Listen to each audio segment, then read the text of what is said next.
రకరకాల వింతైనటువంటి పరిస్థితులు ప్రపంచం ఎదుర్కోబోతుంది. ఒక దేశం, ఒక రాష్ట్రం కాదు, ప్రపంచవ్యాప్తంగా యుద్ధాలు కూడా సంఘటిల్లబోతున్నాయి, యుద్ధములు జరుగుతాయి. అందులో కూడా జన నష్టం జరిగే అవకాశం ఉంది. ఈ ఒక్క తెగులతో ఆగిపోదు, ఇంకా క్రొత్తవి అమల్లోకి వస్తాయి, లైన్లోకి వస్తాయి తెగుళ్ళు. ఇంకా కొద్ది కాలం తర్వాత అసలు కరెన్సీ అనేది, డబ్బు అనేది మన చేతిలో ఉండకుండానే మాయమైపోయింది. కరెన్సీ నోట్ నీ చేతిలో, నీ బ్యాగ్లో, నీ పర్సులో ఉండదు. ఇక టోటల్గా అందరి డబ్బు కూడా సిస్టంలోకి వెళ్ళిపోతుంది. టోటల్గా అంత వ్యవస్థ అంతా కూడా కంప్యూటరైజ్డ్ అవుతుంది. అర్థమైందా? నువ్వు మార్కెట్కి వెళ్ళి కరివేపాకు కొన్నా కూడా నీ అకౌంట్లోంచి అతని అకౌంట్లోకి మనీ ట్రాన్స్ఫర్ చేయటమే. జేబులోంచి పైసలు తీసి ఇచ్చే పరిస్థితి భవిష్యత్తులో ఉండదు ఇంకా కొద్ది కాలంలో. ఇప్పటికే దాదాపు 4-5 సంవత్సరాలకు ముందు నుంచే నగదు రహిత పాలన అని ఒక స్లోగన్తో తిప్పలు పడ్డారు. ఆ రోజు ఆరంభం. ఇప్పుడు దాదాపు అందరూ బ్రదర్ మీకు గూగుల్ పే ఉందా, ఫోన్పే ఉందా, ఆ పే ఉందా, ఈ పే ఉందా అని, అవు పే ఉందా అన్నట్టు అడుగుతున్నారు. ఈ పే, ఆ పే ఇదంతా బాగా అభివృద్ధి చెందిద్ది, డబ్బు మాత్రం చేతుల్లో ఉండదు. ఇదంతా ఎందుకు చెప్తున్నానంటే ఇక రాబోతున్న దినాల్లో ఇవన్నీ మీరు గమనిస్తూ ఉంటారు. ఇది కూడా ఎందుకు అందరి డబ్బు అకౌంట్లోకి వెళ్ళిపోతుంది. అలాంటి పరిస్థితిని గవర్నమెంట్స్ ఎందుకు స్వాగతిస్తాయంటే 2 కారణాలను బట్టి గవర్నమెంట్లు ఈ కరెన్సీ రహిత పాలన తీసుకొస్తాయి. ఇప్పుడు ఆల్రెడీ కొన్ని దేశాల్లో అమలు అవుతుంది, మన దేశంలో కూడా స్టార్ట్ అయింది. సగభాగం ఇప్పుడు అదే జరుగుతుంది. ఎంతమందికి గ్రహింపు ఉంది నేను చెప్పే సంగతి? సగభాగం ఫోన్పే, గూగుల్ పే. చెప్పు, ఏం పే అయిపోయింది, సగభాగమే డబ్బు. గవర్నమెంట్లు ఎందుకు భవిష్యత్తులో అలాంటి కఠిన నిర్ణయం తీసుకొని టోటల్ మనీ అంతా కూడా అకౌంట్ల రూపంలో సిస్టంలోకి పంపిస్తాయంటే 2 కారణాలు. మొట్టమొదటిది, డబ్బు కరెన్సీ రూపంలో ఉంటే బ్లాక్ చేసుకోవడానికి అవకాశం ఉంటుంది. బాగా వినండి, డబ్బు కరెన్సీ రూపంలో ఉంటే బ్లాక్ చేసుకోవడానికి, బ్లాక్ మనీగా దాచిపెట్టుకోవడానికి అవకాశం ఉంటుంది. బ్యాంక్ అకౌంట్లోనేమో కొంత డబ్బు చూపిస్తాడు, దానికి రెట్టింపు సంఖ్యలో తనకు సంబంధించిన వాళ్ళ ఇళ్లలోనో లేదా ఎక్కడైనా రహస్య ప్రదేశాల్లోనో తన దగ్గర బ్లాక్ మనీ కొంత దాచిపెట్టుకుంటాడు. ఎందుకు ఈ పని చేస్తాడు అంటే, మనీ అంతా బ్యాంకులో ఉంచాడు అనుకో, గవర్నమెంట్కి ట్యాక్స్ కట్టాలి. ట్యాక్స్ రకరకాలుగా ఉంది.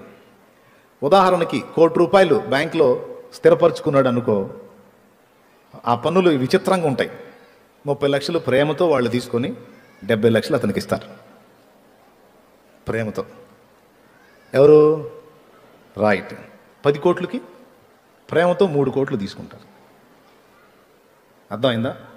ఇంత ట్యాక్స్ నేను కష్టపడి, నేను సంపాదించి, నేను నానా గడ్డి తిని ఇబ్బందులు పడి ఇచ్చేస్తే మరి గవర్నమెంట్ ఎంత తీసేసుకుంటుంది అన్న ఫీలింగ్తో ఫస్ట్ నుంచి ఇప్పటిదాకా చాలామంది బ్లాక్ మనీని భద్రం చేస్తూ ఉంటారు. ఆ బ్లాక్ మనీని బినామీ పేర్లతో బిల్డింగులు, అపార్ట్మెంట్లు, స్థలములు, పొలములు గట్రా కొంటుంటారు. బినామీ పేరు అంటే వేరే వాళ్ళ పేరు. ఆ నమ్మకస్తుల్ని కొంతమందిని చూసుకొని వాళ్ళ పేర్లు పెట్టి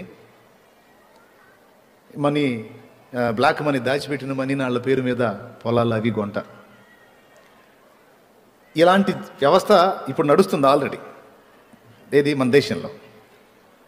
ఇప్పుడు అందరూ న్యాయంగా ట్యాక్స్ కడితే దాదాపు మస్తు పైసలు.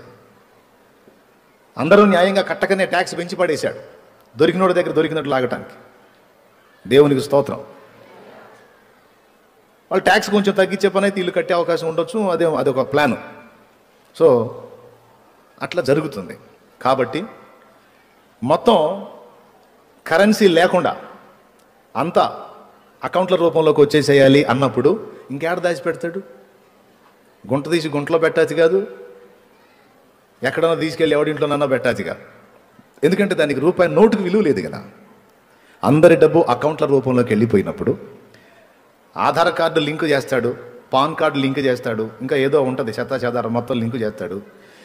ఏ రూపాయి వీడికి వచ్చినా వెంటనే వాళ్ళకి సిగ్నల్ వచ్చేసింది, వాడికి ₹1 వచ్చిందని.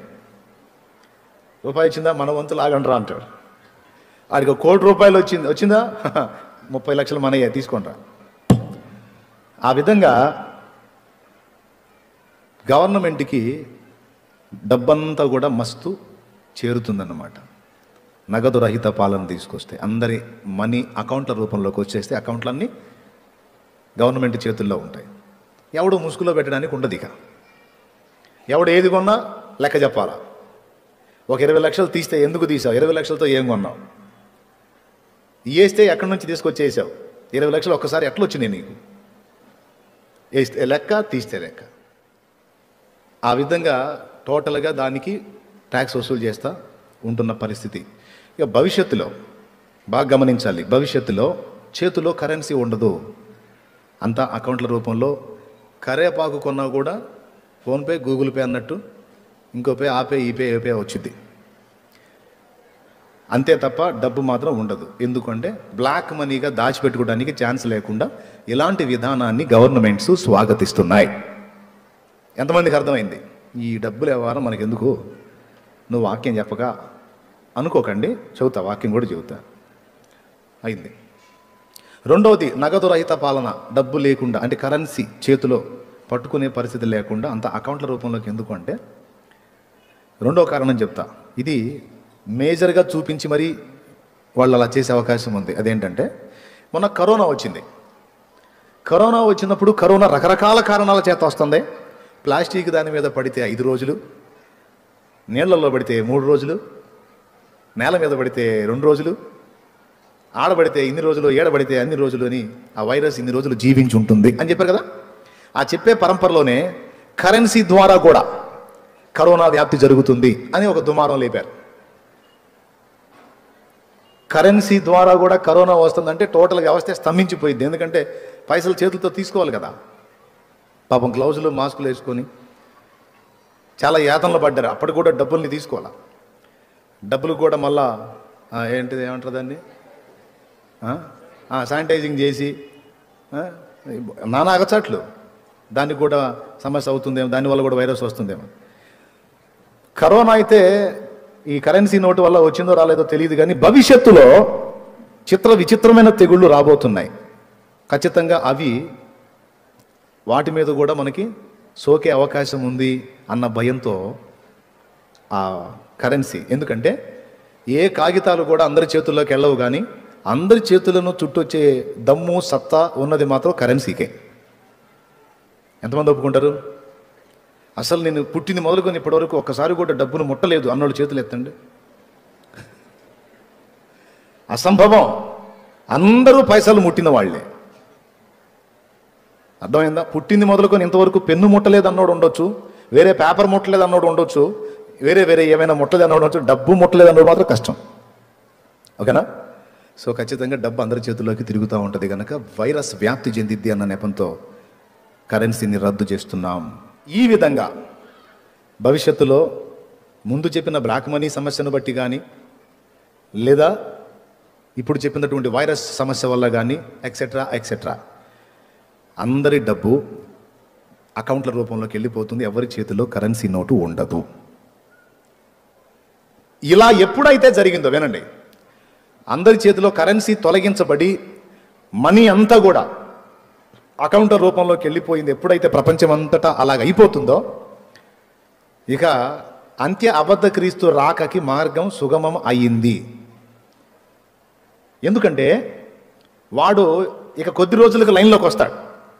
అంతా అలా అయిపోయినా కొద్ది కాలానికి వాడు పగ్గాలు చేపడతాడు. వాడు పగ్గాలు చేపట్టిన తర్వాత వాడు ఫస్ట్ మనల్ని ఇబ్బంది పెట్టేది అక్కడే. ఎక్కడ? పైసల దగ్గర. వాడు ప్రపంచమంతటికి ఏకరాజు అవుతాడు. వినండి, ఒక్కడే రాజు అవుతాడు.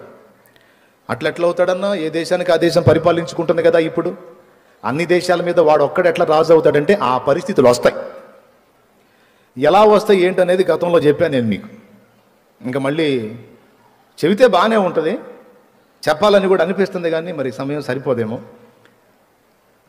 ప్రపంచానికి ఆ పరిస్థితులు వస్తాయి. ఏ పరిస్థితులు వస్తాయంటే, ఒక పక్క తెగుళ్ళతో చస్తుంటే జనం, మరో పక్క యుద్ధాలతో ఎక్కువ మంది చేస్తారు. వినండి, ఇలా చనిపోవటం ద్వారా చూసిన వాళ్ళందరికీ కూడా ఒక రకమైన వేదన కలిగింది. ప్రపంచ దేశాలన్నిటికీ కూడా ఈ దారుణ మారణకాండ చూడలేకపోతున్నాం. ప్రకృతి విలయాలతో ఒక పక్క చనిపోతుంటే యుద్ధాలతో ఒక పక్క చచ్చిపోతున్నారు. సరే, ప్రకృతి విలయాలంటే దైవికంగా వచ్చినాయి అనుకుందాం. యుద్ధాలు మన కర్మతో మనం చేసుకున్నాయి కదా. ఈ యుద్ధరహిత ప్రపంచం మాకు కావాలన్నట్టు ప్రపంచం అంతటా దేశాలన్నిటా ఒక విప్లవం లెగుస్తుంది. ఒక పక్క ప్రకృతి విలయాలతో చనిపోతుంటే మరో పక్క యుద్ధోన్మాదంతో చచ్చిపోతుంటారు కదా. ప్రపంచ ప్రజలు అన్ని దేశాలలో ఒక విప్లవం లేచింది. ఏమనంటే, ఈ దారుణ మారణకాండ మేము చూడలేము. ఒక్కొక్కడు రెడీ చేసి పెట్టుకున్నారు అణుబాంబుల్ని, రకరకాల క్షిపణుల్ని రెడీ చేసి పెట్టుకున్నారు. మొన్న బైడెన్ ఎప్పుడైతే లైన్లోకి వచ్చాడో ఉత్తర కొరియా వాడు వెంటనే అణుప్రయోగం చేశాడు. అంటే ఏంది, దమ్ముందా, ఆడు పోయాడు నువ్వు వచ్చావు సై మరి అన్నట్టు, అంటే రెచ్చగొట్టే చర్య. మరో పక్క భారత్ మీదికి ఒకప్పుడు పాకిస్తాన్ శత్రుదేశంగా ఉండేది, ఇప్పుడు చైనా, టర్కీ కూడా, ఈ మూడు ఏకమై పాకిస్తాన్, టర్కీ, చైనా మూడు కలిసి భారత్ను ఢీ కొట్టడానికి కుట్ర చేస్తున్నాయి. బాగా వినండి, అర్థమైందా? తర్వాత రష్యా ఇజ్రాయెల్తో ఫైట్ చేయడానికి ఆలోచన చేస్తుంది. రష్యా ఇజ్రాయెల్తో ఫైట్ చేయడానికి ఆలోచన చేస్తుంది. అది నిజంగా ఫైట్ చేయడానికి కదిలిన నాడు ఇంకా అన్నిటికీ ముహూర్తం దగ్గరకు వచ్చిందని అర్థం. మూడు రకాలు చెప్పా. ఒక పక్క ఉత్తర కొరియా వాడు అమెరికాని డి అంటే డి అంటున్నాడు. ఒక పక్కన భారత్నేమో చైనా, పాకిస్తాన్, టర్కీ మూడు ఏకమై ఢీ కొట్టడానికి ప్లాన్ చేస్తున్నాయి. మరో పక్కన రష్యా ఇజ్రాయెల్ దేశం మీదకి వెళ్ళడానికి ఆలోచన చేసి మంతనాలు చేసి దానికి మిత్ర దేశాలను కూడా సంభాషణలు చేస్తూ మంతనాలు జరుపుతున్నట్టు విశ్వసనీయ సమాచారం. కాబట్టి ఎక్కడ ఏది ముందుకొచ్చినా ప్రాణ నష్టం తప్పనిసరి. బాగా వినాలి. ఇకపోతే ఈ వ్యవహారం అటుంచితే అరబ్ దేశాలు భవిష్యత్తులో జరగబోతుంది, గుర్తుపెట్టుకోండి. అరబ్ దేశాలు 10 దేశాలు కలిపి ఒక్కటే దేశంగా మారబోతుంది. కారణం ఏదైనా కావచ్చు. మనం ఇంతమంది ఉండి స్వతంత్రులంగా ఎవడు పాలన చేసుకుంటుంటే ఎవడు మనల్ని లక్ష్య పెట్టట్లేదు. ప్రపంచమంతటా మనం ముద్ర వేయాలంటే మన విడివిడి దేశాలుగా కాకుండా మనందరం ఇస్లామిక్ సంబంధులం కాబట్టి మనందరం కలిసి ఒక్కటే దేశం అయిపోదాం. అప్పుడు 10 దేశాలు కలిసి ఒకటే అయిపోయి ఒకటే ముద్ర, ఒకటే రాజు అయినప్పుడు అమెరికా కంటే కూడా అదే అగ్రరాజ్యం అవుతుంది. బాగా వినాలి. ఇప్పుడు అమెరికా అగ్రరాజ్యం కదా, దానికంటే కూడా అది అగ్రరాజ్యం అయిపోతుంది. నేను చెప్పే ఎంతమందికి అర్థమవుతున్నాయి? ఇవన్నీ భవిష్యత్ సంభవాలు, బైబిల్లో దాచబడిన సత్యాలు. అయిపోయిన తర్వాత ఓ ప్రక్క నుంచి ప్రకటన గ్రంథం అంతటిని గురించి కూడా మీకు సంక్షిప్తంగా వివరించాలని ఆశపడుతున్నా. అది జరగాలని ప్రార్థన చేయండి. చెప్తా. నేను వ్యక్తిగతంగా ప్రకటన గ్రంథం చదివాను, భక్తులు రాసిన పుస్తకాలు చదివాను. ఇంగ్లీష్ వాళ్ళ పుస్తకాల్లో ఏముంది, మన తెలుగు భక్తులు ప్రకటన మీద రాసిన వ్యాఖ్యానాలు ఏమేంటి అన్నీ చదివాను దేవుని కృపతో. మ్యాటర్ మొత్తం కూడా మీకు సింపుల్గా ఒక కథలాగా చెప్పడానికి మొత్తం సేకరించి పెట్టుకున్నా. సరుకు మొత్తం సింపుల్గా విషయం అర్థమయ్యేటట్టు ఒక కథలాగా చెబుతున్నా. కానీ ఇప్పటిదాకా నేను చెప్పినవి మాత్రం భవిష్యత్తులో జరుగుతాయి. అవి జరిగినప్పుడు నేను కూడా ఉన్నాను అనుకో, చాలా ఉన్నా, నువ్వు చెప్పినట్టు అయింది అని వచ్చి నాకు ప్రైజ్లు అడిగిస్తావు. ఒకవేళ దేవుడి చిత్తమై నేను అడిగి వెళ్ళాను అనుకో, నువ్వు ఉన్నావు అనుకో, అన్న చెప్పినట్టే జరుగుతుంది అని నువ్వు ఖచ్చితంగా అనుకుంటావు. ఒకవేళ నేను ఇక్కడ భూమి మీద లేకుండా ఏసైతో ఉంటే, ఒకవేళ నేను కూడా భూమి మీద ఉన్నాను అనుకో, వచ్చి మొన్న కరోనా వచ్చినప్పుడు తడవ కొంతమంది వచ్చి, అన్నా నువ్వు చెప్పినట్టే జరుగుతుంది కన్నా, ఇదేందన్నా నేను చెప్పినట్టు కాదు, వెర్రి మోకాలరా, బైబిల్ చెప్పింది, బైబిల్ ప్రకారం జరిగిద్ది. హల్లెలూయా, హల్లెలూయా. కార్తీక దీపాలు చూడటం కాదు, లోకంలో ఏం జరుగుతుంది, ఏం జరగబోతుంది అనేది కాస్త అది చూడండి.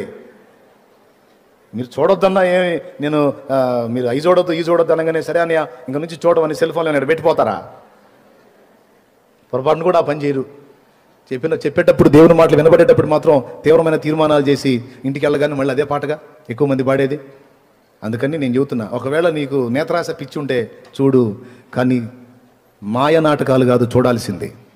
బ్రతుకు తెరువు కోసం కొంతమంది కల్పిత పాత్రలు వేసుకొని వేసే వేషాలు, నాటకాలు కాదు చూడాల్సింది. ప్రకటన గ్రంథంలో చెప్పిన నెరవేర్పులన్నీ ఒకటొకటిగా జరగటం ప్రారంభమవుతుంది. న్యూస్ చూడు. నువ్వు చూడాలనుకుంటే, కాసేపు ఏదైనా చూడాలనుకుంటే ప్రపంచంలో ఏం జరుగుతుందో చూడు. అరబ్ కంట్రీస్, ముస్లిం దేశాలు 10 దేశాలు కలిసి ఒక్కటిగా మారబోతున్న పరిస్థితి తొందరలో రాబోతుంది. అది కూడా జరిగింది. అవన్నీ ఒక్క దేశం అయిపోయినప్పుడు ఒక్కడే రాజు అవుతాడు. ఆ రాజు సిరియా సంబంధి అయి ఉంటాడు. బాగా వినండి. ఇక ప్రపంచం మొత్తానికి పెద్ద రాజ్యంగా ఆ అరబ్ రాజ్యమే కనపడిద్ది. ఎందుకంటే 10 దేశాలు కలిసి ఒకటైపోయింది కదా, దాని ఎఫెక్ట్.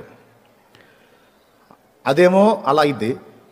ఇక మిగిలిన దేశాలన్నీ కూడా ఒకదాని మీద ఒకటి డి అంటే డి అని కొట్టుకొని ప్రాణ నష్టం జరిగి అన్ని దేశాల్లో ప్రజలు మాకు యుద్ధరహిత పరిపాలన కావాలి అని నినదిస్తారు. అలా నినదించినప్పుడు ఐక్యరాజ్య సమితిలో అన్ని దేశాల ప్రధానులు, ప్రభుత్వ అధికారులు గ్యాదర్ అయి మంతనాలు జరుపుతారు. ఏం చేద్దాం, ప్రజలందరూ ఇలాగ మొత్తుకుంటున్నారు, మా దేశంలో ఇలాంటి వ్యతిరేకతలు వస్తున్నాయి అంటే మా దేశంలో కూడా వస్తున్నాయి, మా దేశంలో కూడా వస్తున్నాయి. అందరికీ అదే గొడవ. ఏం చేద్దాం. అప్పటికే 10 దేశాలు ఏకమై ఒక్కటై పరిపాలించుకుంటున్నాయి కదా హాయిగా. ఇక గ్యాదర్ అయినటువంటి ఈ ప్రధానులందరికీ కానీ, ఇక పెద్ద అధికారులకు కానీ ఒక్కటే ఆలోచన వచ్చింది. 2 దేశాలు విడివిడిగా ఉంటే యుద్ధం తప్పనిసరి. ఈడు వాడి మీద అతిశయించవచ్చు, వాడు ఈడి మీద అతిశయించవచ్చు. ఎవడు నోరు సారినా ఇంకొకడు కొట్లాడికి వస్తాడు. అదే 2 దేశాలు విడివిడిగా ఉండకుండా 2 ఒకటైపోయింది అనుకో, ఇంకా ఫైటింగ్ చేయడానికి ఇంకొకడు లేడుగా. కాబట్టి వాళ్ళు 10 మంది కలిసి ఒక్కటైపోయి అంత చక్కగా పరిపాలించుకుంటున్నప్పుడు మనం ఓ పని చేద్దాం, మనందరం కలిసి ఒక్కటైపోదాం. ఇప్పుడు అందరు ప్రధానులు ఉంటారు కదా, అందరు ప్రధానుల పేర్లు రాద్దాం. అఫ్కోర్స్ యాజ్ ఇట్ ఈజ్గా ఇలానే జరగకపోవచ్చు, ఏది పేర్లు వేసి చీటీ తీసే సెక్షన్ జరగకపోవచ్చు. కానీ మొత్తం మీద మాత్రం అందరం కలిసి ఒక్కటే దేశం అయిపోదాం అనేటువంటి తీర్మానం అయితే జరిగింది. అందరం కలిసి ఒక్కటే దేశం అయిపోయి ఒక్కటే రాజుని ఎంపిక చేద్దాం, ఒక్కటే ముద్రను అమల్లోకి తెద్దాం. అప్పుడు 2 దేశాలు విడివిడిగా ఉంటే కొట్లాట, యుద్ధం ఉంటుంది కదా. అవి 2 లేకుండా, విడిగా ఉండకుండా 2 కలిసిపోతే ఇంకా గొడవ ఏముంది? తెలంగాణ, ఆంధ్ర 2 కలిసి ఉన్నప్పుడు ఏమన్నా లొల్లుందా? నీళ్ల విషయంలో కానీ ఎక్సెట్రా లేదు. ఇప్పుడు విడిపోయినందున ఆ మధ్య నీళ్ళ కాడ కొంచెం క్లాష్ అయింది. ఇంకా మరికొన్ని విషయాల్లో క్లాష్ అయిందా లేదా? విడిపోతే కొట్లాటే, కలిసి ఉంటే గొడవే లేదు. ఈ కారణాన్ని బట్టి అన్ని దేశాలు కలిసి మనం ఒకటైపోదాం, మనలో ఒకడిని రాజుగా నియమిద్దాం అని ఆలోచనకు వస్తారు. ఆలోచనకు వచ్చినప్పుడు వీళ్ళు ఈ ప్లాన్లో ఉంటారు. ఒక పక్క ప్రకృతి విలయాలు జరుగుతూ ఉంటాయి. అమెరికా అన్ని విధాలా ఎఫెక్ట్ అయిపోయి ఆర్థిక మాంద్యంతో, ప్రకృతి వైపరీత్యాలతో, రకరకాల పరిస్థితులతో అమెరికా భయంకరంగా ఎఫెక్ట్ కాబోతుంది భవిష్యత్తులో. అగ్రరాజ్యం అని పేరే కానీ ఆ స్థాయిని కోల్పోతుంది అమెరికా. ఏమిరా అమెరికా మీద ఏమైనా పగబట్టావంటే నేను కాదు, దేవుని యొక్క గ్రంథం చెబుతున్న సాక్ష్యం. అమెరికా అలాంటి ప్రతికూల పరిస్థితి ఎదుర్కొని అగ్రరాజ్యం అన్న పేరు పొందిందే అయినప్పటికీ శక్తిహీనంగా ఉండిపోతుంది. ఓకే, మిగిలిన దేశాలన్నీ కలిసి మనం ఒకటే దేశం అవుదాం అనే ఆ మంతనాల్లో ఉంటారు. ఆ ప్రక్క 10 మంది రాజులు ఏకమై ఒకటికే రాజ్యాన్ని అప్పచెప్తారు. దాన్ని దశరాజ్య కూటమి అంటారు. ఆ దశరాజ్య కూటమికి ఒకడు రాజుగా ఉంటాడు కదా, వాడు పరిపాలన మొదలు పెడతాడు. ఆ పరిపాలన బాగానే ఉందని వీళ్ళు అనుకుంటారు. వినండి, ఎవరు? ఈ మిగిలిన దేశాల వాళ్ళు. దాన్ని బట్టి మనం కూడా ఒకటైపోదాం, ప్రపంచమంతా ఒకటే దేశం అయిపోదాం అని ఆలోచన చేస్తారు కదా. ఈ మంతనాలు జరుగుతున్న టైంలో అక్కడ ఆ 10 దేశాలకు ఒకటే రాజు అవుతాడని చెప్పాను కదా, అరబ్ దేశాలకి. ఆ ఒక రాజు మీద 10 మంది అప్పచెప్పారు వాడికి అధికారం. అందులో 3 రివర్స్ అయ్యి అతని మీద తిరుగుబాటు చేస్తారు. నువ్వేదో మంచోడు అని, నువ్వు మంచిగా వెళ్తావని మేము నీకు అవకాశం ఇచ్చాం, కానీ నువ్వు మాకు అభ్యంతరకరమైన రీతిలో పాలన చేస్తున్నావు కనుక నీ అధికారానికి మేము ఒప్పుకోము అని రివర్స్ అవుతారు. నేను ఇప్పుడు రాజుని, నా మీద ఎదురొస్తారా మీరు? నా మీద తిరుగుబాటు చేస్తారా? మీ అంతు తేలుస్తానని వాడు వాళ్ళ మీద ఫైట్ చేయడానికి ఇష్టపడతాడు. అప్పుడు వాళ్ళు ఏం చేస్తారంటే కుట్ర చేసి వాడిని చంపుతారు. ఆ 10 దేశాల మీద రాజుగా ఎవరైతే ఉంటాడో అతన్ని చంపుతారు. ఇప్పుడు అమెరికాలో మొన్న ఎవరెక్కారు? దిగిపోయిన ఆయన పేరు ఏం పేరు? బైడెన్. తమిళనాడు ముఖ్యమంత్రి ఎవరున్నానా? తెల్వది. ఒరిస్సా ముఖ్యమంత్రి ఎవరమ్మా? తెల్వది. మహారాష్ట్ర ముఖ్యమంత్రి ఏమో. కర్ణాటక ముఖ్యమంత్రి ఏమో. మీరు చెప్పండి, చాలా వరకు తెలియదు. అరే మన దేశంలో మన రాష్ట్రాలకు ఉన్న ముఖ్యమంత్రులు ఎవడో మనకు తెలియదు, కానీ అమెరికా అధ్యక్షుడు మాత్రం ఎవడు దిగిన ఆయన పేరు ఏం పేరు బాబు అంటే పిల్లలతో సహా అంటే బైడెన్ అన్నారు. ఎక్కిన ఆయన ఎవరయ్యా అంటే ట్రంప్ అన్నారు. అంటే అమెరికా అగ్రరాజ్యం కనుక మన పక్క రాష్ట్రాల ముఖ్యమంత్రులు కూడా మనకు తెలియదు, కానీ అమెరికాలో ఏం జరుగుతుందో, ఎవడు ఎక్కుతున్నాడో ఎవడు దిగుతున్నాడో ఎప్పటికప్పుడు మనకి సమాచారం ఉంటుంది. ఎందుకంటే అది అగ్రరాజ్యం యొక్క ఘనత. మరి ఈ మాత్రం అమెరికాకి ఈ స్థాయి ఉంటే 10 దేశాలకు ఒక్కడే రాజు అయిన వాడు టాప్ నంబర్ 1లో ఉంటాడు, టాప్ 1లో ఉంటాడు. అంటే వాడి యొక్క చావు బ్రతుకు విధానం అంతా కూడా మనకు తెలుసుద్ది. ఎంతమందికి అర్థమవుతుంది? మళ్ళీ మీరు ఓకేనా? మనకు తెలిసిద్ది. కాబట్టి ఫలానా దేశాల మీద అధిపతిగా అయిపోయిన ఆ రాజు గారిని ఫలానా కారణం చేత చంపారట. ప్రజల సందర్శనార్థమై ఆయనను ఇదిగో ఇలాగ ఉంచారు అని ఆయనని అలా పెట్టి అందరూ చూడటానికి 3 రోజులనో 5 రోజులనో ఉంటుంది కదా. పెద్ద పెద్దోళ్ళు పోతే వెంటనే తీసుకెళ్ళి గుంటలో పెట్టరు. అలాగా అతనిని 3 దినాలు ప్రజల సందర్శనార్థమై ఉంచుతారు. ఉంచినప్పుడు అతడేం చేస్తాడంటే 3వ రోజు అందరూ చూస్తూ ఉండగానే దిగ్గున లేచి కూర్చుంటాడు చచ్చిపోయినాడు. ఆ వింత ఇప్పుడు టీవీలు మారిపోయి సెల్ ఫోన్లు వచ్చినాయిగా. బాత్రూంలో కూర్చొని సెల్ చూసేవాడికి కూడా సమాచారం అందిద్ది. దేవునికి స్తోత్రం, హల్లెలూయా. కొంతమంది అంతే కదా, బాత్రూంలో పోయి ఆ కుదిటే ఎందుకు వేస్ట్ చేయాలి కదా. అది ఆ స్థితిలో ఉన్నోడికి కూడా మ్యాటర్ అందిద్ది. ఏమని? ఫలానా వ్యక్తి ఇలా చనిపోయాడు, ఇలా లేదు. ఇప్పుడు కాబట్టి ఏ చిన్న టెంకాయని కూడా వదిలిపెట్టరు కదా న్యూస్ వాళ్ళు. అలాంటిది ఏకదం అందరి ముందు సచ్చినోడు తిరిగి లెగిస్తే ప్రపంచం మొత్తాన్ని ఆశ్చర్యంలో ముంచెత్తినటువంటి అద్భుత సంఘటన అని మొదలుపెట్టి అదంతా లైవ్ చూపిస్తూ ఉంటారు. ఇక అందరికి కూడా మైండ్ బ్లోయింగ్. రియల్గా అందరి ముందు చనిపోయాడు, రియల్గా అందరి ముందు 3వ నాడు తిరిగి లేచాడు. తిరిగి లేచిన తర్వాత వాడు అంతటితో ఊరుకోడు. అంతకుముందు తను ప్రదర్శించని వింతైన శక్తులు తిరిగి లేచిన తర్వాత వాడు ప్రదర్శించడం మొదలు పెడతాడు. ఇలా మొదలుపెట్టిన తర్వాత ప్రపంచ ప్రజలంతా కూడా ఆశ్చర్యానికి గురవుతారు. ఏంటిది? ఆకాశం నుండి అగ్ని కురిపించగలుగుతాడు, నీళ్లను రక్తంగా మార్చగలుగుతాడు, కొన్ని వింత వింత క్రియలు చేయగలుగుతాడు. అందరూ చూస్తుండగా ప్రజలంతా ఆశ్చర్యచకితులైపోయి వింతగా ఆయన గమనిస్తూ ఉంటారు. అయ్యా ఇంతకి తమరెవరు అని అడుగుతారు. అప్పుడు చెప్తాడు, మీరు అనుకుంటున్న రాజు గీజు కాదురా, నేనే క్రీస్తును అని అబద్ధం చెబుతాడు. క్రీస్తును అనుటకు రుజువులు ఇవిగో అని చచ్చి తిరిగి లేచిన ఘట్టం ఒకటి వాడుకుంటాడు. తర్వాత కొన్ని ఏర్పరచబడిన వారిని సైతం మోసగించుటకు, చూడు కావాలంటే ఉంది లేఖనంలో, మత్తయి సువార్త 24:24. త్వరగా ఈ ఒక్కడు చూడండి, ఇంకా మిగిలిన నేను తర్వాత ఎప్పుడైనా చూపిస్తాలే. త్వరగా చూడండి. అబద్ధపు క్రీస్తులను అబద్ధపు ప్రవక్తలను వచ్చి సాధ్యమైతే ఏర్పరచబడిన వారిని సహితము మోసపరచుటకై గొప్ప సూచక్రియలను మహత్కార్యములను కనపరచెదరు. అది లెక్క. ఇక వాడు సూచక్రియలు మహత్కార్యాలు గొప్ప గొప్ప కార్యాలు చేస్తా చూపిస్తా ఉంటాడు కదా. ప్రజలంతా కూడా నజరేయుడైన యేసు కాదు లోకరక్షకుడు, ఇదిగో ఈయన అని భూజనులందరూ చావు దెబ్బ తగిలి బ్రతికిన ఆ క్రూర మృగమును వెంబడించిరి అన్న ప్రకటన వచనం నెరవేరింది. భూజనులందరూ ఆశ్చర్యపడుచు దాని వెంట పోవుచుండిరి. అర్థమైందా? ప్రకటన గ్రంథంలో ఉంటుంది ఈ మాట. ఇక వాడు లైన్లోకి వచ్చేసి శాంతి మాటలు మాట్లాడుతుంటాడు మనోడు.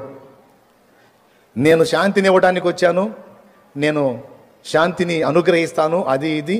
నేను ఇక లైన్లోకి వచ్చాను కనుక ఇక ప్రపంచం మొత్తాన్ని కూడా సమాధానంగా నేను పరిపాలిస్తాను, మీరు ఎదురు చూస్తున్న దేవుడిని నేను వచ్చేసాను, ఇక మీకు దిగులు లేదు అని వాగ్దానం చేసి హడావుడి చేస్తుంటాడు. వాడు చేసే అద్భుతాలు, చచ్చి తిరిగి లేచిన విధానం, ఇవంతా ప్రపంచ దేశాల ప్రజలందరూ చూస్తారు కదా. ప్రపంచ దేశ నాయకులు కూడా చూస్తారు కదా. ఇక వీళ్ళందరూ కలిసి ఒక నిర్ణయానికి వస్తారు. ఏమనో తెలుసా? ఇప్పటిదాకా మనం మనుషులను వెళ్దాం అనుకుంటున్నాం, అందరం ఒక్కటైపోయి. ఇప్పుడు దేవుడే మన మధ్యలోకి వచ్చాడు. ఎవరో దేవుడే మన మధ్యలోకి వచ్చాడు. సాక్షాత్తు క్రీస్తే వచ్చాడు గనుక యేసుక్రీస్తు అంటేనే శాంతి సమాధానం కదా. కాబట్టి ఆ మహానుభావుడికి మనం పట్టం కట్టబెడితే ఇక మనం అందరం హ్యాపీగా ఉండొచ్చు. మనకి ఏది కావాలన్నా ఆయన అద్భుతాలు చేసేస్తుంటాడు, అందరినీ రక్షించేస్తుంటాడు, పోషించేస్తుంటాడు. ఇక ఏది జరిగినా ఆయన అనుమతి లేకుండా ఏది జరగదుగా. సర్వభూమి ఆయనదే కదా, దేవుడు కదా అని అతనిని దేవుడిగా విశ్వసించి ఇక అతనే రాజై పాలిస్తే ఇంకంతకంటే కావాల్సిందేముందని అందరూ కలిసి అతనికి పట్టం కట్టడానికి, ప్రపంచం అంతటి మీద అతని రాజుగా నియమించడానికి ఇష్టపడతారు. ప్రపంచమంతా ఇష్టపడిద్ది కానీ ఇశ్రాయేలు ఒప్పుకోదు. అర్థమైందా? ఇశ్రాయేలు ఒప్పుకోదు. క్రీస్తు ఆయన అని మీరు అంటున్నారు, కానీ అతను పుట్టింది వేరు, అతను ఆరాధించింది వేరు, అతని పితరులు వేరు. చచ్చిపోయి తిరిగి లేచాడు, దాన్ని మేము కూడా ఒప్పుకుంటాం. కానీ మాకు కొన్ని కోడ్ అవుతున్నాయి, కొన్ని కోడ్ కావటల్లా. గనుక మేము అతన్ని కొంచెం ఆలోచిస్తున్నాం అతని గురించి అని వాళ్ళ ప్రకటన రిలీజ్ చేస్తారు. ఈలోపు ఒక అబద్ధ ప్రవక్త ఇశ్రాయేల్లో రెడీగా ఉంటాడు. వీడికి సపోర్ట్ చేయడానికి అబద్ధ ప్రవక్త వాడి లైన్లోకి వచ్చి ఇశ్రాయేల్ మొత్తాన్ని అద్భుతాలతో సూచక్రియలతో ఆకర్షిస్తాడు. వాడికి కూడా అతీత శక్తులు ఉంటాయి అబద్ధ ప్రవక్తకి. ఇశ్రాయేల్ మొత్తం కూడా అతన్ని ప్రవక్త అని నమ్ముతుంది, నిజానికి మాత్రం వాడు అబద్ధ ప్రవక్త. దేన్ని బట్టి నమ్ముతుంది అంటే సూచక్రియలు, మహత్ కార్యాలను బట్టి. అదే 1 కొరింథీ పత్రిక 1వ అధ్యాయంలో పౌలు మహనీయుడు అంటాడు, యూదులు సూచక క్రియలను అడుగుతున్నారు, గ్రీసు దేశస్థులు జ్ఞానమును వెతుకుతున్నారు, మేము సిలువ వేయబడిన క్రీస్తును ప్రకటించుచున్నామన్నాడు పౌలు. యూదులు సూచక క్రియలకు ఆకర్షితులు గనుక ఆ అబద్ధ ప్రవక్త లైన్లోకి వచ్చి సూచక్రియలు, మహత్కార్యాలు అక్కడ చేస్తూ ఉంటాం కారణం చేత ఇజ్రాయేల్ మొత్తం కూడా అతనికి కనెక్ట్ అయి ఉంటుంది. అర్థమైన వాళ్ళు స్తోత్రం చెప్పండి. ఇది ఎన్నిసార్లు విన్నా మళ్ళీ ఇంట్రెస్ట్గానే ఉంటుంది, ఎందుకంటే నిజంగా భవిష్యత్తులో జరగబోతున్న సంభవం కాబట్టి. దీన్ని ఎత్తుకుంటేనే నాకు ఆ బుద్ధి కాదు, అదొక బలహీనత అయిపోయింది. సరే, పాయింట్కి వస్తా. ఇక వాడి కార్యాలను బట్టి, ఆ అబద్ధ ప్రవక్త కార్యాలను బట్టి ఇజ్రాయెల్ మొత్తం వాడిని కనెక్ట్ అయి ఉంటుంది. వీడు ఆ అబద్ధ క్రీస్తుకు సపోర్ట్గా ఉంటాడు. వీడు అడుగుతాడు ఇజ్రాయెల్ని, ప్రపంచమంతా ఏకమై అతన్ని అంగీకరిస్తే మీరు మాత్రం కాదంటారు ఏమిటి అంటాడు. అప్పుడు ఇజ్రాయెల్ పెద్దలు చెప్తారు ఏమనంటే, అయ్యా ప్రవక్త గారు, మీ మాటకు మేము అవిధేయత చూపేవాళ్ళమా? ఎంత మాట.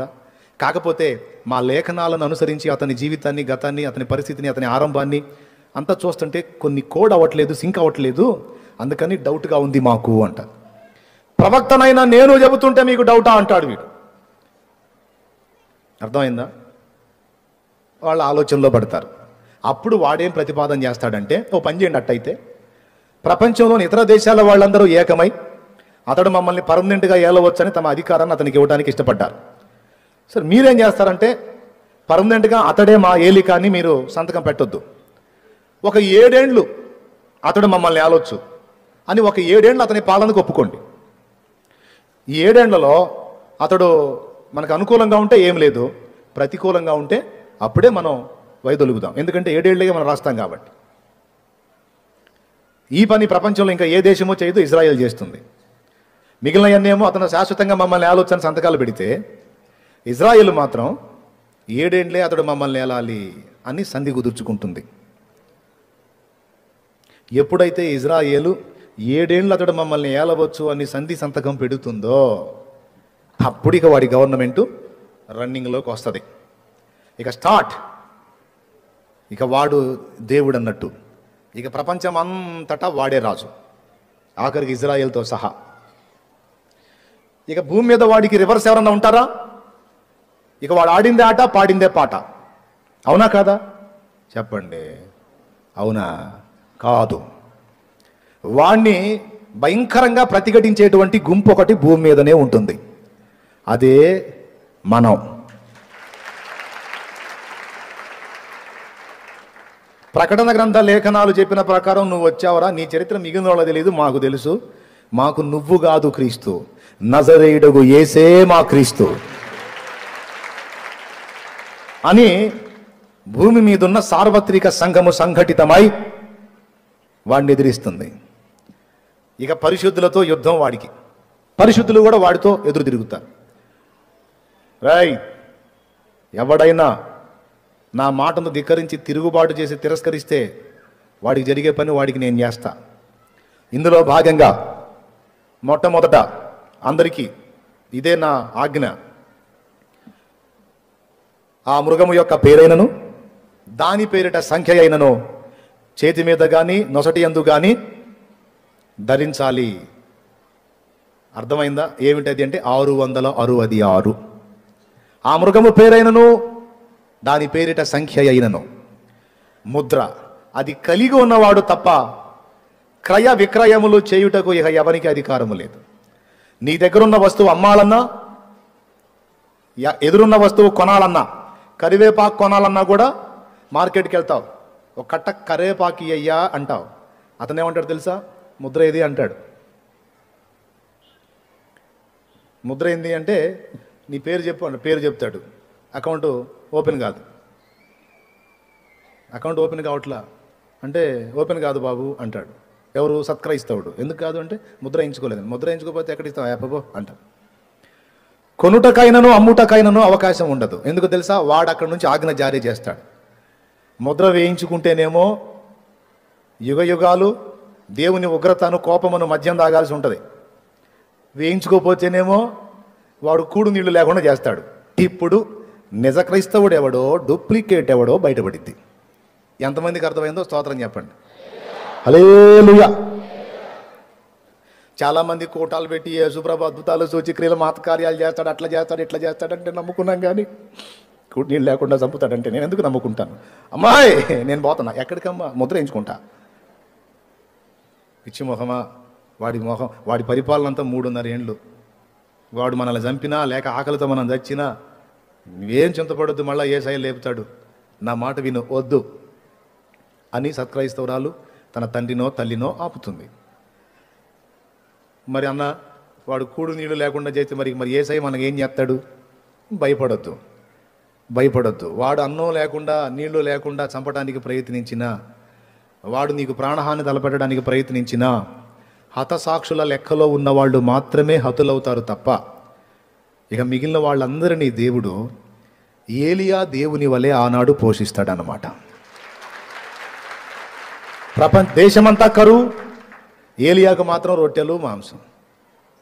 అట్లాగా ముద్ర వేయించుకున్న వాళ్ళకేమో జల్సాగా అన్నీ ఉన్నాయి అని ఆనందపడుతుంటారు ముద్ర వేయించుకున్న వాళ్ళు. ముద్ర లేనోడేమో మోకాళ్ళలోని ప్రభువా నువ్వే ఆహారం పంపించు, నువ్వు ఏలియా దేవుడివై ఆనాడు ఏలియాకి ఆహారం ఇచ్చావు కదా, ఈరోజు నేను నా భార్య నా పిల్లలు ఆకలితో ఉన్నాం దేవా, దయచేసి మాకు ఆహారం పంపు అంటే ఆనాడు అద్భుతమైన రీతిలో ఆయన నీకు పోషణ పంపుతాడు. అన్నా నిజంగా పంపుతాడో వదిలేస్తాడో అనే డౌటు నీకు అక్కర్లేదు. అర్థమైందా? ఇంకొకటి కూడా చెప్తా. ఆ రోజు హతసాక్షి మరణానికి కూడా నువ్వు వెనకాడవు. యేసు ప్రభుని నజరేయుడు యేసుని నమ్ముతావా? నీకు శిరచ్ఛేదం చేయమని ఆజ్ఞ వచ్చిందంటే తొందరగా పదండి ఆ కార్యక్రమం కానివ్వండి నువ్వే వాళ్ళ వెంట పడతావు. ఎందుకన్నా మెంటలెక్కిద్దా ఏంది అని అడగవాకు. మెంటలెక్కదు, ఆత్మ అభిషేకం కుమ్మరించబడిద్ది. వాడు తన కాళ్ళ మందు బయలుపడినట్లు వానికి మనకు మధ్య ఉన్నటువంటి ఆత్మ వానికి మనకు మధ్యలో నుండి పక్కకు తొలగి మన మీదికి వస్తాడు. అది కడవరి వానకాలం. ఇక కుమ్మరించబడిద్ది అభిషేకం. ఇక చిన్న పెద్ద వృద్ధుడు స్త్రీ పురుషుడు అందరూ కూడా దేవుని సత్క్రైస్తవులు అందరూ కూడా క్రీస్తు సాక్షులుగా నిలిచి భగ్గున మండుతారు. వాడు చర్చిలు మూపిస్తాడు. గుర్తుపెట్టుకోండి, చర్చిలు మూపిస్తాడు, అంతటితో ఆగడు. మసీదులు మూపిస్తాడు, అంతటితో ఆగడు. ఈరోజు మనోళ్ళు గందరగోళం అవుతున్నారు కదా గుళ్ళు, అవి కూడా మూపిస్తాడు. ఇదేంది అంటున్నారా? అంతే. ఏది దేవుడు అనబడునో ఏది పూజింపబడునో దాని అంతటికి పైగా వాడు తన్ను తానే హెచ్చించుకొనును.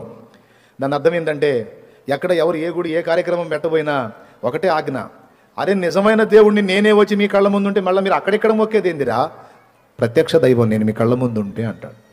జనాలు కూడా ఇక వేరే వాటిని వదిలేస్తారు. ఎందుకంటే మనకు దేవుడే కళ్ళ ముందు కనపడుతున్నాడు కదా, ఇంకేంటి అని అంత బ్రేక్.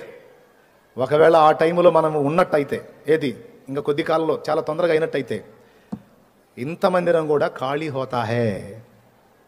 దానికి ముంగుర్తుగానే మొన్న కరోనా చిన్న జర్కిచ్చింది. స్తోత్రం. పెద్ద పెద్ద మందిరాలు సైతం బ్రేక్ అయిపోయినాయి, చిన్న మందిరాలు సైతం బ్రేక్ అయిపోయినాయి. ఆ పెద్ద వాటిల్లో ఇది కూడా ఒకటి కదా, దేవుని కృపతో. చూసారా మరి ఇందులో కూడా జరిగిందా? ఎంత? 1 రోజా, 2 రోజులా, 3 రోజులా, కనీసం 3 నెలల పైచిలుకు. రేపు వాడి కాలంలో కూడా 3.5 సంవత్సరాలు బ్రేక్ అయిపోయింది. చెవులు గలవాడు ఆత్మస్వరం వినుగాక, భవిష్యత్తు సంభవం. 3.5 నెలలు చర్చి బ్రేక్ అయినట్టు. నిజంగా అండి, కరోనా టైములో ఎలాగైతే అందరినీ కంట్రోల్ చేసి కరోనా అందరినీ తన గుప్పెట్లో పెట్టుకుని గడగడగడ వణికించిందో, దేశ ప్రధానాధికారులు సైతం మాస్కులు పెట్టుకొని మనిషికి బాగా దూరంగా కూర్చొని నానా బాధలు పడ్డారు కదా. రాజు నుంచి బీదవాడి వరకు అందరికీ మాస్క్ వచ్చినట్టు రేపు వాడి పాలనలో ముద్ర వస్తుంది. ముఖానికి చేతికి, ముఖానికేమో మాస్కు, చేతికేమో గ్లౌజు. యాజ్ ఇట్ ఈజ్గా రేపు వాడి పాలనలో ముఖానికేమో నొసళ్ళ యందు ముద్ర, చేతి మీద ముద్ర. 3.5 నెలలు ఇది అల్లాడిచ్చింది. 3.5 ఏండ్లు వాడల్లాడిస్తాడు. 3.5 ఏండ్లు గుళ్ళో పూజలు లేవు, మసీదుల్లో నమాజులు లేవు, చర్చిల్లో ప్రార్థనలు లేవు. ఓకేనా? నేను అందుకే 2-3 సార్లు చెప్పాను కూడా, యాజ్ ఇట్ ఈజ్గా ఇది ఎలాగైతే వాతావరణం ఉందో ఇలానే వాడు వచ్చినప్పుడు ఉంటుంది లైన్లో అని చెప్పా. ఎంతమందికి అర్థమవుతుంది? అంటే చెక్ చేసుకుంటున్నాం మళ్ళా వైద్యం చెప్పిందని. అలా జరిగింది. అప్పుడు ఇక అంతటా వాడిదే ఆరాధన, అంతా వాడికే భజన. ప్రతి ప్రాంతంలో వాడి విగ్రహం పెట్టేస్తాడు. ఆ విగ్రహానికి స్పెషల్ పవర్ ఉంటుంది. ఒక మనిషిలాగానే మనతో వ్యవహరిస్తుంటుంది అది. నేను చెప్పలా, బైబిల్లో ఉంది, అది మాట్లాడిద్దని ఉంది. చూస్తారా ఒక్కసారి ఆ వచనం? చూడండి, ప్రకటన గ్రంథం 13వ అధ్యాయము 14-15 వచనాల నుంచి చదువు తల్లి.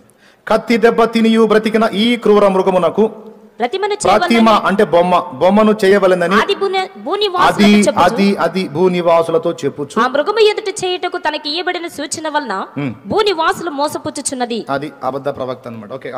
మరియు ఆ మృగము యొక్క ప్రతిమ మాట్లాడినట్లును, ఆ మృగము యొక్క ప్రతిమకు నమస్కారము చేయని వారిని హతము చేయనట్లును, ఆ మృగము యొక్క ప్రతిమకు ప్రాణమిచ్చుటకై దానికి అధికారం ఇయ్యబడెను. ఈ విధంగా సపోర్ట్ చేసేది ఎవరయ్యా అంటే ఘట సర్పమేనా?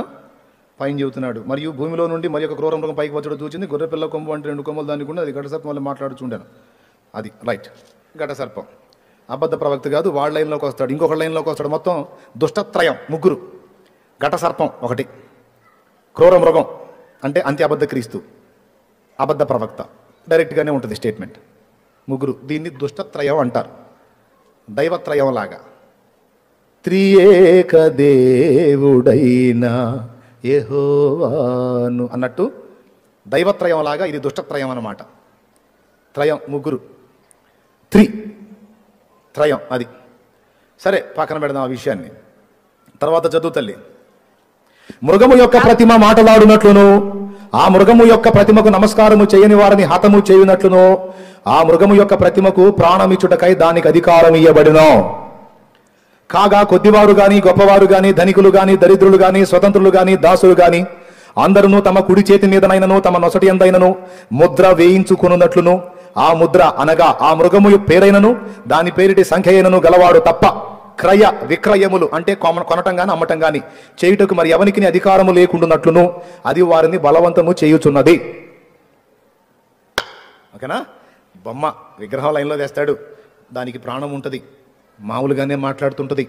అన్ని ఏరియాల్లో వాడు ఉండేది, మళ్ళీ ఒక కేంద్రంలో వాడు ఉంటాడు మెయిన్లో. వాడి విగ్రహాలు అన్ని ప్రాంతాల్లో పెట్టబడతాయి. ఎవడన్నా మొక్కినా దానికి, మొక్కల రిక్వెస్ట్ చేసినా దానికి, ఏదైనా సరే అది నీకు ఆన్సర్ చేస్తుంటుంది. అలాంటి సౌకర్యం అందుబాటులోకి తెస్తాడు వాడు. హలో, ఏ సినిమా నై, ఏ ఒరిజినల్ హై, అచ్చా సునో, నైతో కామ్ ఖతం హోతా. దేవునికి స్తోత్రం, హల్లెలూయా. ఇది ఒరిజినల్గా జరగబోతున్న విషయం. ఆ తర్వాత ఇక భూ ప్రజలంతా వాడికి దాసులైపోతారు. సంఘం మాత్రం రివర్స్ అయింది. ఇక భూమి మీద వాడికి శత్రువులు ఎవరు? భూమి మీద వాడికి యుద్ధం ఎవరితో అంటే పరిశుద్ధులతో. ఎవరు పరిశుద్ధులు అంటే క్రీస్తు రక్తము చేత విమోచింపబడిన దేవుని సంఘము. అందరిని చెడరగొట్టేస్తాడు. నక్సల్స్ అడవుల్లోకి పోయి తలదాచుకున్నట్టు అంత్యకాలములో సంఘము అంత్య అబద్ధ క్రీస్తు చేత ఘోర శ్రమలు పొందుతుంది. ఆయన సంఘమునకేమి కాకుండా దేవుడు అద్భుతంగా కాపాడుకుంటాడు. ఎలా అంటే దానియేలు, షడ్రకు, మేషాకు, అబేద్నెగోల ఉదంతం. షడ్రకు, మేషాకు, అబేద్నెగోలను అగ్నిగుండంలో వెయ్యకుండానే ఆపగలడు దేవుడు. కానీ ఆపలా, అగ్నిలో పడనిచ్చాడు. కానీ అగ్ని వారికి ఏమీ చేయకుండా క్షేమంగా బయటికి తీసుకొచ్చాడు. ఒక మాట చెప్పనివ్వండి, అగ్నిలో పడకముందే దేవుడు ఆపొచ్చు. అలా ఆపటం వల్ల రెండు మనం లాస్ అవుతాం. నంబర్ 1, షడ్రకు, మేషకు, అబేద్నెగోల యొక్క తీర్మానంలోని స్థిరత్వం మనకు అర్థం కాదు. ఆ పరీక్షలో వాళ్ళు పాసా ఫెయిల్ అనేది మనకు అర్థం కాదు. నంబర్ 1. నంబర్ 2, అగ్నిగుండంలో వెయ్యబడకముందే వాళ్ళు ఆపబడ్డట్టయితే దేవునికి అంత మహిమ రాదు. దేవుని మహిమను జనం చూసే అవకాశం దొరకదు. సో ఈ రెండు కారణాలను బట్టి శిక్ష విధించనిచ్చాడు, అగ్నిలో వెయ్యనిచ్చాడు. అగ్నిలో వేసిన వాళ్ళు కూడా తెచ్చారు, వాళ్ళ లోపలికి ఇసిరిన వాళ్ళు తెచ్చారు అగ్ని దెబ్బకి. మరి రాజాజ్ఞ వాళ్ళు లేసేంట్రా అన్నాడు. వాళ్ళు వేయలే, కాలుతాను సార్, అమ్మ ఈ మంటలేను సార్, వేయలేము సార్ అంటే వీళ్ళని లేసేంట్రా అంటాడు ముందు. అందుకని వాళ్ళని ఎత్తుకొని వేయటానికి పోయారు. వాళ్ళని విసిరేటప్పుడే ఆ అగ్ని శిఖలు ఉంటాయి కదా, వచ్చి తగిలినాయి, చచ్చిపోయారు అక్కడే. కానీ లోపల విసరబడ్డ వాళ్ళని మాత్రం అగ్ని ఏమీ చెయ్యలేదు. అగ్ని ఏడంతలై పడుచుండినను, అగ్ని ఏడంతలై పడుచుండినను, అగ్ని బలము నీ ప్రియుల దేహాలను, అగ్ని బలము చల్లారెనే, శత్రు సమూహము అల్లాడెనే. అగ్ని బలము చల్లారెనే, శత్రు సమూహము అల్లాడెనే. నేను నీ స్వాస్థ్యమే, నీవు నా సొంతమే, నా స్తోత్ర బలులన్నీ నీకేనయ్యా. నేను నీ స్వాస్థ్యమే, నీవు నా సొంతమే, నా స్తోత్ర బలులన్నీ నీకేనయ్యా. నా హృదయాన కొలువైన యేసయ్యా, నా అణువణువు నిన్నే ప్రస్తుతించనే కీర్తనీయుడా. నా హృదయార్పణతో ప్రణమిల్లదనే నీ సన్నిధిలో పూజారుడా. నా హృదయార్పణతో ప్రణమిల్లదనే నీ సన్నిధిలో పూజారుడా. నా హృదయాన కొలువైన యేసయ్యా. హల్లెలూయా. గట్టిగా చెప్పండి. ఏమండి ఎక్కడొచ్చాక అగ్నిలోకి వేయకుండా ఆపలేదు, కానీ అగ్ని వారిని ఏమీ చేయకుండా కాపాడాడు. దానియేలును సింహాల గుహలో వేయకుండా ఆపగలడు, కానీ ఆపలా. వేయనిచ్చాడు. కానీ సింహములు దానియేలుకు ఏ హాని చేయకుండా తన దూతను పంపి అడ్డగించాడు. అంత్యకాల శ్రమలలో మనల్ని ఉండకుండా తీసుకెళ్తాడు అని కొంతమంది నమ్మారు. నో, ఉంచుతాడు. కానీ ఆ శ్రమలు మనల్ని ఏమీ చేయకుండా ఆయనే దానియేలు దేవుడై, షడ్రకు, మేషకు, అబేద్నెగోల దేవుడై కాపాడుకుంటాడు. ఏలియా దేవుడై పోషిస్తాడు. గట్టి కొట్టు, ఇప్పుడు కొట్టరు. Okay, right. ఒక పక్కన దేవుని సంఘం ఇలాగా యాతన పడతా ఉంటే ఇక వాడు సంబరపడతాడు. క్రీస్తును గురించి సాక్ష్యం ఇచ్చేదానికి ఎవడికి సౌండ్ లేకుండా చేశా. ఇప్పుడు ఇక యేసు క్రీస్తును గురించి, నజరేయుడైన యేసును గురించి సాక్ష్యం ఇచ్చేదానికి పాస్టర్ కానీ, పరిచారకుడు కానీ, విశ్వాసి కానీ మొత్తం పరార్. ఎవడైనా ఉన్న ముసుగులో ఉంటమే, ఎవడో బయటికి వచ్చే ప్రసక్తే లేదు. ఇక నాకు ఎదురు లేదని వాడు పండగ చేసుకుంటుంటాడు. వాడి కర్మగాలి 2 సాక్షులు లైన్లోకి వస్తారు. యూదా దేశంలో 2 సాక్షులు వాయిస్ రేజ్ చేస్తారు. వాళ్ళు నోరు తెరిచి మాట్లాడతారు. భూప్రజలారా, ఇప్పుడు మీరు చూస్తున్నవాడు నిజమైన క్రీస్తు కాదు, వీడు అబద్ధ క్రీస్తు. నిజమైన క్రీస్తు ఎవరో తెలుసా? సిలువలో ప్రాణం పెట్టి తిరిగి లేచిన నజరేయుడు యేసే. నేను నా ఇద్దరు సాక్షులకు అధికారం ఇచ్చేదన వారు 1260 దినములో ప్రవచించెదరు. ఎందుకు వాళ్ళు లైన్లోకి రావాల్సి వచ్చింది అంటే భూమి మీద ఉన్న సంఘము సంఘ నాయకులందరి స్వరాన్ని ఇడు బ్రేక్ చేస్తాడు,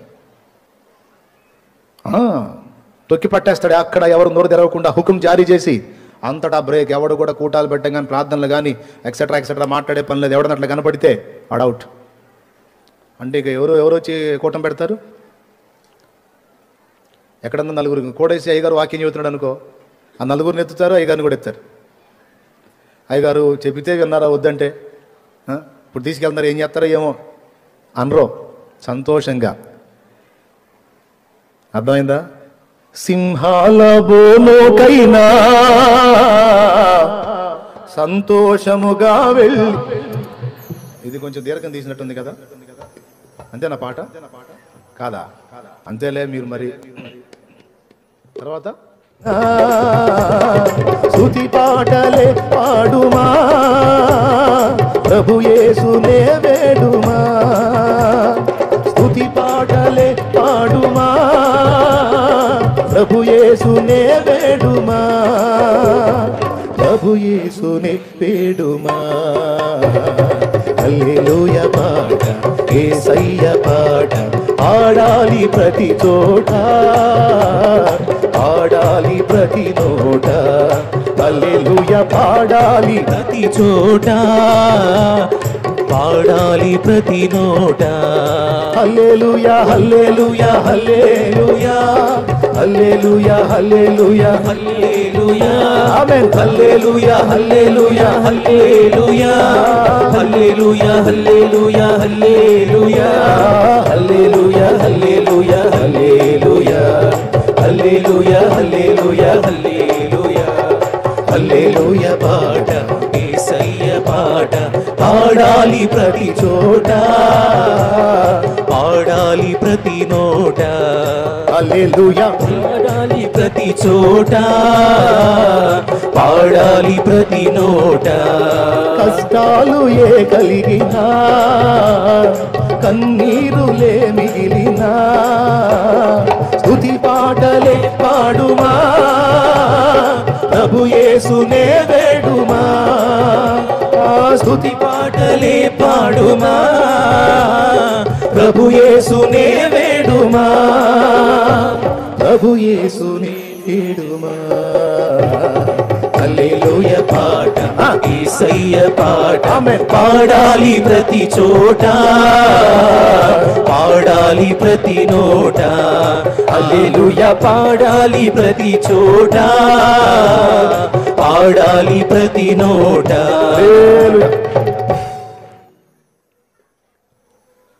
అని పాడుకుంటూ వెళ్తారు.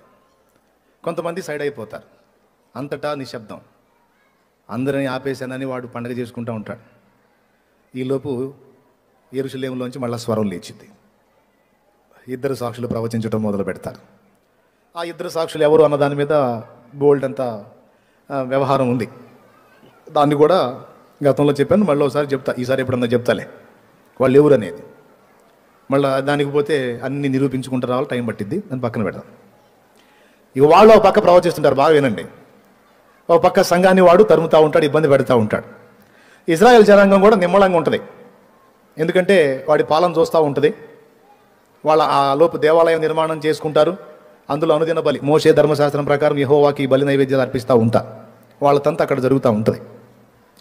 ఇక ఈ ముద్రల పరంపర జరుగుతుంటుంది. అందరూ ముద్ర ఎగబడి వేయించుకుంటారు. నాకై 666 కంటికి కనబడుతున్న దేవుని ముద్ర వేసేయండి అని ఎగబడి వేయించుకుంటుంటారు. సంఘం మాత్రం ముద్ర వద్దంటుంది. ముద్ర లేకపోతే ఫుడ్ ఉండదు, లేకపోతే పోషిస్తాడు, అయినా పర్వాలేదు, ఆకలితో చచ్చినా పర్వాలేదు, ఏం పర్లేదు. ఉన్నా 3:30, చచ్చినా 3:30. అంతేనా? ఏదంటారు కదా, ఏనుగు బతికినా 10 ఏంటి, ఏం చెప్పరు? సరేలే, మనకు తెలియని సామెతలు ఎందుకు. బతికి ఉన్నా 3:30, ఎందుకంటే తర్వాత వచ్చేస్తాడు. చచ్చినా 3:30. కాబట్టి ఏమైనా మాకు ఇబ్బంది లేదు. ముద్ర మాత్రం వేయించుకో. ఏడ్చారు అట్టయితే చావండి ఆకలితోనే అందరూ ముద్ర వేయించుకుంటారు. ఇందులోనే నకిలీ క్రైస్తవులు కూడా లైన్లోకి వెళ్తారు. బ్రదర్, ఏంటి బ్రదర్ నువ్వు? ఏముంది బ్రదర్, మరి ఏం ఒరిగింది? ఎప్పుడో ఆయన వస్తాడు, ఎప్పుడో చేస్తాడని ఎదురు చూస్తూ ఉంటే ఇప్పుడు ఆకలితో తెచ్చేటట్టున్నాం. కాబట్టి నేను ఉండలేను లేదు బ్రదర్, నా ఫ్యామిలీ ఇబ్బంది పడుతుంది, అందుకని నేను వేయించుకొచ్చుకున్నాను. నా మాట నువ్వు కూడా వేయించుకో బ్రదరు. వద్దులే, నువ్వు వేయించుకున్నావు చాలు, నువ్వే వాడు పెట్టేని తిని బాగా బతుకు ఇక్కడే, నాకు మాత్రం వద్దు అని సత్క్రైస్తవుడు వెళ్ళిపోతాడు. అబద్ధ క్రైస్తవుడేమో, నకిలీ క్రైస్తవుడేమో సర్దుకుంటాడు, ఏది ముద్ర వేయించుకుంటాడు. ముద్ర వేయించుకొని హాయిగా అన్ని తెచ్చుకొని ఆనందం చేసుకుంటా ఉంటే 5వ దూత బోర ఊదుతాడు. అగాధము తెరవబడి, అంతకుముందు వారంలో చూపించా, తేళ్ల వంటి జీవులు, మిడతల వంటి జీవులు తేలుకున్నట్టు కొండి, సింహపు కూరలు, స్త్రీల జుట్టు, ముఖం, యుద్ధానికి సిద్ధపరచబడిన రథాశ్వమంత ఎత్తు. మరి బాగా పరిగెత్తాలి కదా. అది ఇక దొరికినోడల్లా ఏది ముద్ర వేయించుకున్నోడికి కాటేస్తుంటాయి. మరి ఆయన ఊరుకుంటాడేంది? తన ప్రజలను అంత్య అబద్ధ క్రీస్తు ఒక పక్క ఇబ్బంది పెడుతుంటే, ముద్ర వేయించుకోమని బలవంతం చేస్తుంటే, ఆల్రెడీ వేయించుకున్న వాళ్ళకి ఇక మూవీ స్టార్ట్ అయింది. ఇక ఎవరికైతే ముద్ర ఉందో ఆ ముద్ర వేయించుకున్నోడిని 5 నెలల వరకు బాధించడానికి వాటికి అధికారం ఇస్తాడు దేవుడు. అగాధంలోంచి వస్తాయి, విచిత్రంగా వస్తాయి, న్యూస్ హల్చల్ చేస్తుంటుంది అనమాట. ప్రపంచాన్ని వణికిస్తున్నటువంటి వింత జీవులు ఎక్కడి నుండి వచ్చాయి ఎవరికి సమాచారం లేదు. ఎటు ప్రక్క నుంచి ఎవరిని ఎలా కుడతాయో అర్థం కావట్లేదు, ఎలా కాటేస్తాయో అర్థం కావట్లేదు. అంటానే ఉంటాడు, ఒకటేసిపోయింది. ముద్ర వేసుకుంటే కదా ప్రసంగం చేసేది. అంటానే ఉంటాడు, ఏడో పక్క నుంచి ఒకటో చేసిపోయింది. ఇక నాకు ఇది బహు బాధగా ఉంది, ఇప్పుడు నేనేం చెప్పలేను, నేను పోతాడు. ఎవరి దేవుని ముద్ర ఉన్నవాడినేమో సైతాను శోధిస్తుంటే, వాడి ముద్ర వేయించుకున్నటువంటి వ్యక్తులనేమో దేవుడు శ్రమకు అప్పగిస్తాడు. 5 నెలలు అది కుట్టి బాధపడ్డానికి. కుట్టడం అంటే కాటు, దాని పేరు మిడత అన్నాడు, కానీ మిడత కాదు. స్త్రీల జుట్టు, సింహపు కూరలు, అందాక ఫోటో వేసాడు దాని మీద. ఆ భయంకరమైన ఆకారం, తోక సర్పంలాగా ఉంటుంది, దానికి తోక కొండి టచ్ చేస్తుంది అంతే సైలెంట్గా. ఇక కుయ్యో ముర్రో. ఆ దినములలో మనుషులు చావాలని ఆశపడుదురు కానీ మరణం వారి యొద్ద నుండి పారిపోవును. అది అలా ఉంటుంది దాని ఆకారం, అలాగ వచ్చేస్తుంది, టచ్ చేస్తుంది. ఇక అంతే, కుయ్యో ముర్రో. తేలు గుట్టినప్పుడు బాధ ఎంతమందికి తెలుసండి? చేతులు ఎత్తండి, తేలు చేత గుట్టించుకున్నోళ్ళు సరిగ్గా చేతులు ఎత్తాలి. బాగుందా? భయంకరమైన నొప్పి కదా. ఇలాగా 5 నెలలు వీళ్ళకి టార్చర్. వాడు కూర్చోలేడు, నిద్రపోలేడు, పండుకోలేడు. ఎత్తైన కొండరాయి చూసుకొని తూగుతాడు చచ్చిపోతామని ఆ బాధ తట్టుకోలేక. కాళ్ళు చేతులు మొత్తం పచ్చడైపోయి బతికే ఉంటాడు. ఈ బాధ కాక మళ్ళీ అదనంగా ఆ బాధలో వాడిని హాస్పిటల్లో తీసుకెళ్ళి చేర్చి వాడికి అన్ని ట్రీట్మెంట్ చేసేవాడు కూడా ఉండడు. వాడికి అలాంటి ప్రయోగాలు చేస్తూ ఉంటుంటే వాళ్ళకు కూడా పడతాయి కాట్లు. వాడు అన్ని కట్లు కట్టుకొని కూర్చుంటే మళ్ళీ ఒకటో చేసిపోయి. ఇది జోక్ కాదు, నిజంగా జరగబోతుంది. ప్రకటన గ్రంథము 9వ అధ్యాయము 5వ వచనం నుంచి ఒకసారి గుర్తు రాసుకోండి, ఇంటికి పోయి చూసుకోండి, ఉంటుంది. నిజంగా జరగబోతుంది, రియల్. మొన్న ఆ మధ్య పాకిస్తాన్ వైపు నుంచి మిడతలు వస్తానని చెప్పి వచ్చింది కబురు, తెలుసా? ఎటువైపు నుంచి? రాజస్థానా పాకిస్తానా? రాజస్థానా ఏదో ఒకటి చెప్పు. పాకిస్తాన్ నుంచి రాజస్థాన్కి వచ్చినాయంట. అవి మనకు కూడా వస్తాయని భయపడ్డారు. పొలం మీద పడ్డాయంటే ఆకు మిగలటల్లా. నిజమా కాదా? అది యాజ్ ఇట్ ఈజ్గా అలాగునే వచ్చేస్తాయి, ఎక్కడ వచ్చేస్తాయి. వచ్చి ఇదంతా జరుగుద్ది. ఈ విధంగా 3.5 సంవత్సరాలు వాడు సంఘాన్ని ఇబ్బంది పెడితే, ఆ 3.5 సంవత్సరాలు రకరకాల ప్రతికూల పరిస్థితులతో దేవుడు ముద్ర బ్యాచ్ని, వాడి ముద్ర వేయించుకున్న వాళ్ళకి చూపిస్తాడు. పట్టపగలే నక్షత్రాలు. అయితే అటుంచు, వీళ్ళు అడుగుతుంటారు, అయ్యా క్రీస్తు ప్రభువా, నువ్వే కదా దేవుడివి, నీ అనుమతి లేకుండా ఎక్కడి నుంచి వస్తున్నాయి, ఎలా కొడుతున్నాయి, ఏదైనా నేను చూసుకుంటాను, నేను చేస్తాను అన్నావు కదా, ఏంది మాకు ఈ బాధను అడుగుతుంటారు. వాడికి అర్థం కాదు. వాడికి తెలుసు ఏం జరుగుతుందో, దేవుని దగ్గర నుండి ఉగ్రత వస్తుందని. వాడేదో మాటలు చెప్తాడు, ఇదంతా కుట్ర జరుగుతుంది, నేను చేస్తాను అంటుంటాడు. ఏం చేస్తాడు? ఇలాగా 3.5 సంవత్సరం వ్యవస్థ జరుగుద్ది అనమాట. ఆ 3.5 ఏళ్ల కాలంలో సంఘము ఘోరముగా అంత్య అబద్ధ క్రీస్తు చేత ఇబ్బందులు ఎదుర్కొంటుంది, అయినా దేవుని చేత కాపాడబడుతుంది. ఓకే, ఇశ్రాయేల్ జనాంగం ప్రత్యక్ష గుడారపు తాలూకు నమూనా వేసుకొని బలిపీఠం నిర్మించి అనుదిన బలి అర్పణ మామూలుగా జరిగిస్తుంది. 3.5 ఏండ్ల ముగింపులో ఈలోపు సంఘమంతా మౌనంగా ఉంటే 2 సాక్షుల ద్వారా భూమి మీద క్రీస్తుకు సాక్ష్యం ఉంటానే ఉంటుంది. క్రీస్తుకు సాక్ష్యం లేకుండా ఉండదు. అంతా నోరు మూపించాను అనుకోగానే 2 సాక్షులు లెగుస్తారు. వాళ్ళని అటకించడానికి ఎవడి వల్ల కాదు, ఎందుకంటే వాళ్ళకు కూడా అతీత శక్తులు ఇస్తాడు దేవుడు.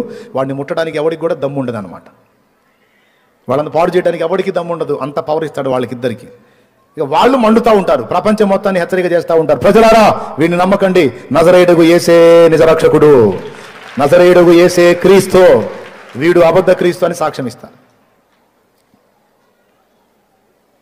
చివరికి వాళ్ళను కూడా యుద్ధం చేసి వాళ్ళని చంపుతాడు. చంపిన తర్వాత ఎవరు వీడు, ఎందుకంటే అందరు నోరు మూస్తే ఎళ్ళగొడవేందని వాళ్ళని చంపటానికి అక్కడున్న స్థానికులు అంటే ఇజ్రాయేలీయులు కూడా సహకరిస్తారు. వేసేస్తాడు ఇద్దరిని, అంటే దేవుడు అనుమతి చనిపోవడానికి ఇస్తాడు. వాళ్ళు చనిపోతారు, వాళ్ళ శవాలు భూమి మీద ఉంటాయి. ఇప్పటిదాకా మనమంతా ఇన్ని బాధలు పడటానికి వీళ్ళే కారణం అంటాడు వాడు. ఎవరు? అసలు ఇన్ని బాధలు మనం పట్టడానికి వీళ్ళే కారణం ప్రజలారా అంటే వాళ్ళు చచ్చిపోయారుగా, ఇప్పుడు మనం ఫంక్షన్ చేసుకుందామని ఒకరికొకరు కట్నములు పంపుకుంటారు. ఒకరికొకరు బహుమతులు పంచుకుంటారు. మన శత్రు శేషం నశించిపోయింది, ఇక ఆ క్రీస్తు పాలనలో మనం అద్భుతంగా ఉండబోతున్నాం. ఇంతవరకు మనం పడ్డ బాధలన్నిటికీ ఆ ఇద్దరు వాళ్లే కారణం అంటే వాళ్ళు కూడా చచ్చిపోయారు, ఇక మనకి ఏ ఇబ్బంది లేదు అని ఒకరికొకరు కట్నములు పంపుకొందురు అన్నాడు. అయిందా? వాళ్ళు చూస్తూ ఉండగానే 3.5 దినములైన తరువాత చచ్చిపోయారు కదా, వాళ్ళ శవాలు వీధిలో ఉన్నాయి కదా, పడిపోయి ఉన్నాయి కదా, వాళ్ళ శవాలు అట్లనే పెట్టి వీళ్ళు ఫంక్షన్లు చేసుకుంటుంటారు. చూస్తూ ఉండగానే 3.5 దినం అయిన తర్వాత ఆ శవములు కాళ్ళుని దిగ్గున లేచి నిలబడతారు. ఆ 2 సాక్షులు లెగుస్తారు. మళ్ళా వీళ్ళు బెత్తరపోతారు, ఇదేదో చచ్చిపోయిన వాళ్ళు మళ్ళీ బతికారని. అంతే, చూస్తుండగానే వాళ్ళు ఆరోహణమై వెళ్ళిపోతారు. ఓకే, తరువాత ఇశ్రాయేలు అర్పిస్తున్న అనుదిన బలికాండని వీడు గమనించి, అంతటా అందరూ నా బొమ్మ పెట్టి మొక్కుతుంటే మీరేంద్రా యెహోవాకు మొక్కుతున్నారు, నేనే దేవుణ్ణి, యెహోవా లేదు ఏం లేదు, ఇక్కడ కూడా నా బొమ్మే పెట్టాలి, ఇక్కడ కూడా నాకే మొక్కాలి అని హలో అతి పరిశుద్ధ స్థలమందు హేయ వస్తువు అంటే వాడి విగ్రహము నిలబెడతాడు. ఆ విగ్రహం ఎప్పుడైతే నిలబెడతాడో కథమిక అయిపోయింది. అప్పుడు కడబోరం రోగుద్ది. అంతకుముందు 6 బోరలు రోగుతాయి. ఒక్కొక్క బోరం రోగినప్పుడు ఒక్కొక్క సంభవం. 5వ దూత బోర ఊదినప్పుడు మిడతల వంటి జీవులు బయటకు వచ్చిందని చెప్పాగా, తర్వాత 6వ దూత బోర, తర్వాత వీడు ఎప్పుడైతే ఇశ్రాయేలు ఆరాధించే ప్రత్యక్ష గుడారం అతి పరిశుద్ధ స్థలంలో వీడి విగ్రహం పెట్టిస్తాడో, ఆ విగ్రహాన్ని లోపలికి తీసుకెళ్తా ఉంటేనే దూత బోర పట్టుకుని రెడీగా ఉంటాడు. ఎప్పుడైతే వాడు అక్కడ దాన్ని నిలుపుతాడో అప్పుడు గంభీర స్వరంతో అని మోగింది బోర.